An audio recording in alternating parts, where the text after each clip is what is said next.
ఏంది భూమి తీసుకపోతారట అయ్యా మేము చూడు తాతల నాడు మాకు తాతల నాడు నుంచి మా నాయనలు కష్టపడ్డారు, మేము కష్టపడ్డాము, మా పిల్లలు కష్టపడుతున్నారు. ఇలా మాకు విద్యలు లేవు, చదువులు లేవు, ఏమి లేవు.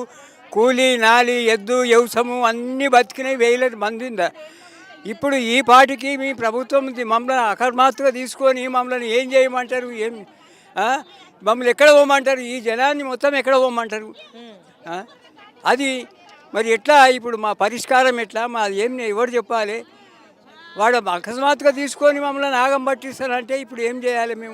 మేము దీంట్లో ముఖ్యమైన భూమి అంటే మా ఏరియాలోనే కూరగాయలు పండించినాము, ఒడ్డు పండించుకున్నాము, మేము బతికినాము. ఇంట్లో ఎద్దు గొడ్డు గోదావరి వ్యవసాయ భూమి పెద్ద ఇది లేదు.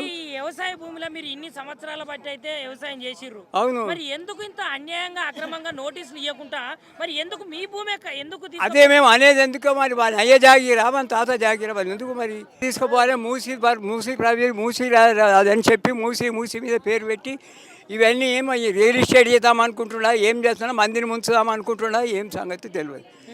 ఇంతమంది జీవితాలు నాశనం, వేల మంది జీవితాలు నాశనం. అంటే ఇప్పుడు మీ ఒక్క భూమే కాదే, బయట కూడా చూసుకుంటే హైడ్రా పేరు మీద అన్ని కూల్చేస్తాను. మరి అన్ని కూల్చేటివి దానికి పరిహారం సరిగా ఇస్తాను మాట్లాడతాడు. అది లేదు ఇది లేదు.